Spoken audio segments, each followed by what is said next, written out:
right. And the med, everyone has grown up with it. We Right. just assume it's going to be there. We rest easy about it being there, but then the thought of it not being there, it not only terrifies the people, it terrifies the other hospitals because they would not be able to stand the overloading of their, everybody's operating at capacity right now, and you take one area away, and you're everything. It's a domino effect, and everything falls apart. It does, and it would have a significant impact on the closest emergency room, because currently you're talking about taking 50,000 visits a year and putting them somewhere. Yeah. They got to go somewhere, and I don't believe that any of the emergency rooms in the area are equipped to handle it. No, and I think everybody understands that, so we're going to work together to find a solution so that we can continue to offer these services. We can continue to have everybody, happy, healthy, and terrific. That's what it's about.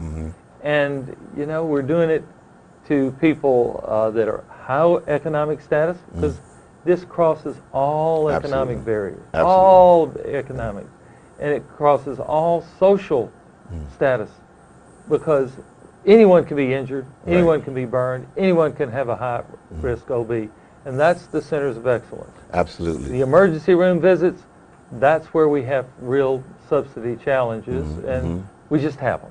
So we've got to find something to do about these, and I appreciate you coming into town, 18 months, stabilizing the thing, because the ship was sinking, and you've at least stopped the leaks, and we've got the ship where it can float for a little while until we can make our proper adjustments and make sure that the med is funded for the long term and get a facility that is a greener facility, that is a facility that's more efficient as far as personnel wise, and not decrease services. And that's what you've been about, and I appreciate it. And that was our goal, to maintain the same level of services, and we do have the med running operationally, at a break even, but that isn't enough to sustain the med, and that's why we, along with the board, came up with a strategic plan to look at a stable funding source, because you're absolutely right.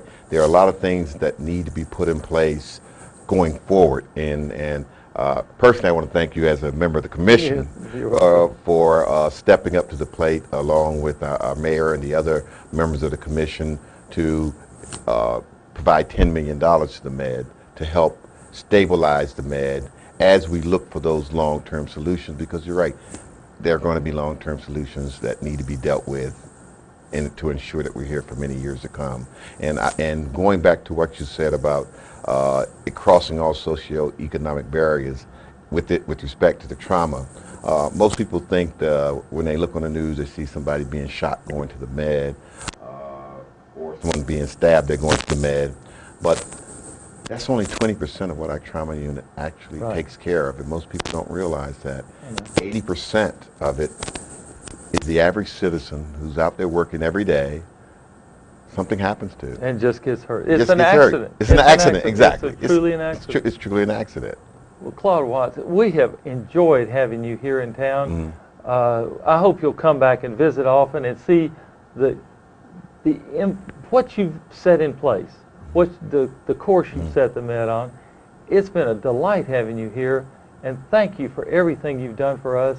I know when you get back home, you'll keep reading the paper and see how we're doing.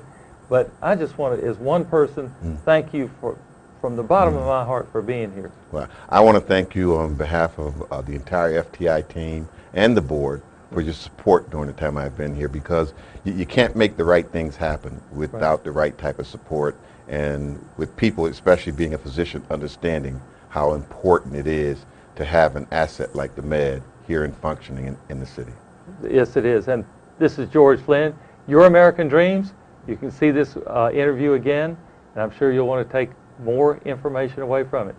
George Flinn, be seeing you next time. Thank you.